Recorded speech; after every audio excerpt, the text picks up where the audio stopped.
12 जून 2025 को दोपहर के 1:39 पर अहमदाबाद से एयर इंडिया का 171 प्लेन 242 पैसेंजर के साथ टेक ऑफ करता है। प्लेन 625 फीट एल्टीट्यूड पर पहुंचता है, लेकिन फिर अचानक तेजी से नीचे गिरने लगता है। कॉकपिट में बैठे पायलट एटीसी को इमरजेंसी मेडे कॉल करते हैं, लेकिन एटीसी कोई रिप्लाई कर पाता इससे पहले ही सिग्नल कट हो जाता है और प्लेन एक हॉस्टल बिल्डिंग के साथ क्रैश कर जाता है। प्लेन का फ्यूल टैंक अभी फुल था, जिसके कारण एक जबरदस्त ब्लास्ट होता है और 242 लोगों में से सिर्फ एक पैसेंजर जिंदा बच पाता है, जिसका नाम है रमेश विश्वास कुमार। अब ये कैसे बचे, इसके बारे में हम आगे जानेंगे। प्लेन जिस बिल्डिंग के साथ टकराया वो स्टूडेंट्स का मेडिकल कॉलेज था और वहाँ पर भी स्टूडेंट्स की डेथ हुई है। रिपोर्ट के मुताबिक ग्राउंड पर मौजूद और प्लेन में बैठे लोगों को मिलाकर 290 से भी ज्यादा लोगों की मौत हो चुकी है। ये प्लेन बोइंग 787 ड्रीमलाइनर प्लेन था और ये प्लेन अभी तक 5 मिलियन फ्लाइट्स कंप्लीट कर चुका है और इसका अभी तक कोई फैटल क्रैश एक्सीडेंट रिकॉर्ड नहीं है।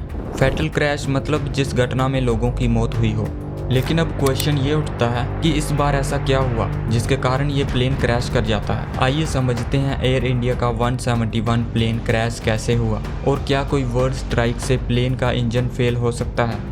एयर इंडिया का 787 ड्रीमलाइनर प्लेन अहमदाबाद सरदार वल्लभ भाई पटेल एयरपोर्ट से 242 पैसेंजर के साथ लंदन गेटवे एयरपोर्ट की तरफ उड़ान भरता है। टेक ऑफ के 30 सेकंड बाद पायलट जो प्लेन को उड़ा रहे थे, जिसमें सुमित सबरवाल जिनके पास 8200 घंटे प्लेन उड़ाने का एक्सपीरियंस है और को पायलट क्लीव कुंदर जिनके पास 1100 घंटे प्लेन उड़ाने का एक्सपीरियंस है, एयर ट्रैफिक कंट्रोल को मेडे कॉल सिग्नल भेजते हैं। मेडे कॉल एक इमरजेंसी रेडियो सिग्नल होता है जो पायलट तब भेजता है जब प्रॉब्लम बहुत बड़ी होती है, जैसे इंजन फेलियर या फिर क्रैश होने वाला हो। एटीसी कोई रिप्लाई कर पाता इससे पहले ही सिग्नल कट हो जाता है। प्लेन 625 फीट एल्टीट्यूड से 475 फीट पर मिनट की स्पीड से नीचे गिरने लगता है और एक हॉस्टल बिल्डिंग के साथ क्रैश कर जाता है। प्लेन में बैठे 242 पैसेंजर, जिसमें 169 इंडियन, 53 ब्रिटिश, 7 पोर्टुगीज और 1 कैनेडियन था। एक पैसेंजर जो बच पाया वो सीट नंबर 11A पर बैठे थे, जो इमरजेंसी डोर के पास है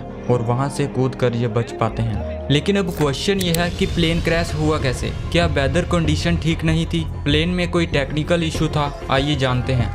जब भी कोई प्लेन टेक ऑफ करता है उससे पहले एक स्ट्रिक्ट रूटीन चेकअप होता है, जिसमें एयरक्राफ्ट का इंजन, कंट्रोल सिस्टम सब कुछ चेक किया जाता है। फ्लाइट 171 का भी रूटीन चेकअप होता है। सब कुछ नॉर्मल था, इसीलिए फ्लाइट को टेक ऑफ की परमिशन मिल जाती है। अब अगर वेदर कंडीशन ठीक ना हो तो प्लेन क्रैश कर सकता है। अगर टेम्परेचर बहुत ज्यादा हो तो एयर डेंसिटी कम हो जाती है। कम एयर डेंसिटी का मतलब हवा के पार्टिकल दूर दूर होते हैं, जिसके कारण प्लेन को कम लिफ्ट मिलता है और प्लेन को टेक ऑफ करने के लिए लॉन्ग रनवे चाहिए होता है। प्लेन के विंग्स एयरफॉइल डिजाइन पर बेस्ड होते हैं। जब प्लेन आगे बढ़ता है तो हवा विंग्स से टकराती है। विंग्स के ऊपर से जो हवा निकलती है उसकी स्पीड ज्यादा होती है और विंग्स के नीचे से जो हवा निकलती है उसकी स्पीड कम होती है। बर्नौलीज प्रिंसिपल के अकॉर्डिंग जहां हवा तेज होती है वहां प्रेशर कम होता है और जहां हवा धीरे होती है वहां प्रेशर ज्यादा होता है। इस प्रेशर डिफरेंस के कारण विंग्स के नीचे से ज्यादा फोर्स लगता है और प्लेन को लिफ्ट मिलता है। प्लेन के विंग्स के पीछे फ्लैप्स और आगे स्लैट्स लगे होते हैं, जिसे एंगल ऑफ अटैक इंक्रीज करने के लिए यूज किया जाता है। एंगल ज्यादा होगा तो लिफ्ट भी ज्यादा मिलेगा। अगर एयर डेंसिटी कम हो तो लिफ्ट भी कम होती है और ये एक पॉसिबल रीजन हो सकता है क्रैश का।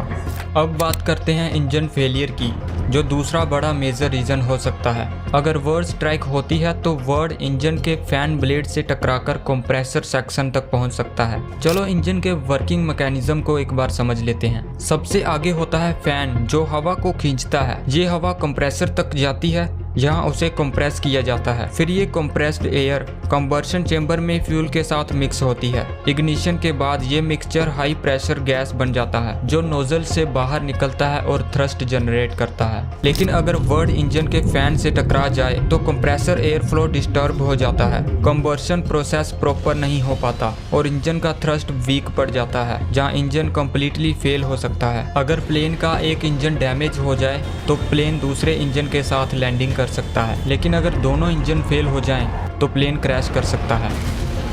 एयर इंडिया फ्लाइट 171 के क्रैश वीडियो फुटेज से लगता है कि शायद दोनों इंजन डैमेज हुए थे, लेकिन वीडियो में इंजन से आग निकलती नहीं दिखी, जो यूजुअली वर्ड स्ट्राइक के बाद होती है। कुछ एक्सपर्ट्स का मानना है कि वीडियो में प्लेन के फ्लैप्स और स्लैट्स डिप्लॉयड नहीं थे, इसका मतलब प्लेन लिफ्ट के लिए रेडी नहीं था। लेकिन इन सब का फाइनल कंक्लूजन सिर्फ ब्लैक बॉक्स के डेटा से ही मिलेगा। ब्लैक बॉक्स एक ऐसा डिवाइस होता है जो प्लेन के टेक्निकल डेटा, पायलट और को पायलट की कन्वर्सेशन, फ्लाइट के हर सेकंड का डिटेल रिकॉर्ड स्टोर होता है। एयर इंडिया फ्लाइट 171 का ब्लैक बॉक्स मिल चुका है और जल्द ही इस मिस्ट्री से पर्दा उठेगा। ओके, तो आज की वीडियो में बस इतना ही। मिलते हैं नेक्स्ट वीडियो में।